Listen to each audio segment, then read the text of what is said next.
When the field rolled off pit road for the 1985 Firecracker 400 at Daytona International Speedway, the fans were probably not expecting who would pull into victory lane 160 laps later.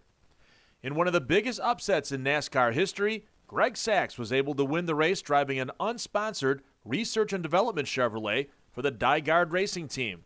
Sachs won the race in the same car he finished sixth with in the Daytona 500 earlier that season, and he talked about the history of that car. The car was a car that I actually owned. I had purchased it with our family team, my dad Arnie and my brother Harry and I. We bought it from Harry Raniere, finished sixth in the 500. And when Robert Yates and Gary Nelson approached me to drive for Dygaard, part of the package was that they wanted to lease my car and that I would run that car in the Firecracker 400. But they also wanted the car so that they could go through it. I really look back now, I know that they wanted to learn what they could from that car, and then they also looked to re-engineer it to try to improve on it, which they did in a number of ways, one that I share with you being the front suspension. Gary Nelson, Sachs' crew chief who was tapped to build the number 10 Chevrolet for owner Bill Gardner, was just one of the reasons why the car was so good on July 4th, 1985. Well, there were a lot of things to do with that car. As I stated, it came from Harry Raniere, and Cale Yarborough had 4 wins with it, and a second, I believe. The car had spent a lot of time in the wind tunnel. The amount of detail that was in that car with reference to the cowl induction for the great horsepower that Robert Yates' engine built.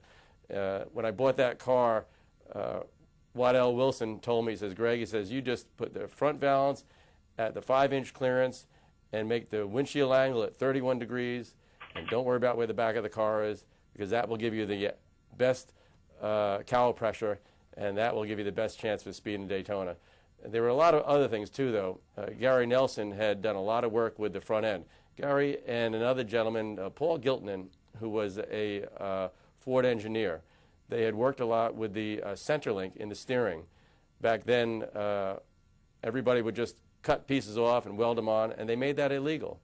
Well, what Paul Giltonen did was he relocated the pivot points in the center link and had it made out of billet steel so that it met the rules, because you weren't allowed to have welded center links.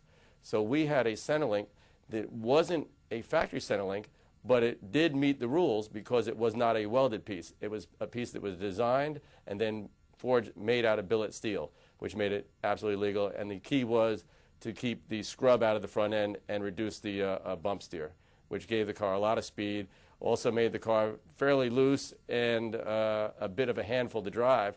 But as Humpy Wheeler told me one time, that he had never seen anybody win a race with a car that was looser than ours that day. It was a handful, but it was fast.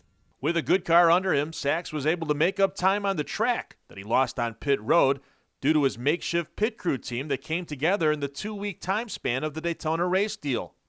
But the last pit stop was a little different, one that Sachs said helped him win the 400-mile race. The weirdest part about it coming together at the last minute was that pit crew. And it was a bunch of great guys from all over, and the pit stops are terrible except for the very last one. And that was just an incredible experience. I came in, and little did I know that I was pitted by a whole nother group. And that was Robert Yates, who came down, who was gas man for Bobby Allison. He came down, gassed the car. Jimmy Maycar, Todd Parrott, some of the guys from the Raymond Beetle, Rusty Wallace team came to Jack and changed tires. And that's what enabled me to win the race. Without those guys, I couldn't have won the Firecracker. The win was also special to Sachs because he was able to defeat Bill Elliott, who was at the top of his game in the Cup Series at that time. In fact, Elliott, who started from the pole and led 103 laps in the 400, was looking to sweep all of Daytona's major events that year after winning the Daytona 500 pole, a qualifying race, and the 500. When we won that race, he was quick to congratulate us on our win. But with his dominance, and to be able to go out there and to compete on a level with Bill Elliott was just incredible. When I started, Bill had already been in the sport and was already doing big things. So then to get out there and actually not only compete with him, but to beat him at their best that year was just special. Sachs' triumph in the 400 was his only victory in 263 Cup Series starts, and it proves that you never know who's going to win at Daytona. For your chance to witness live if there will be another first-time winner in the July race at Daytona, be sure to visit racetickets.com or call 1-800-PIT-SHOP for the best seats for the Coke Zero 400.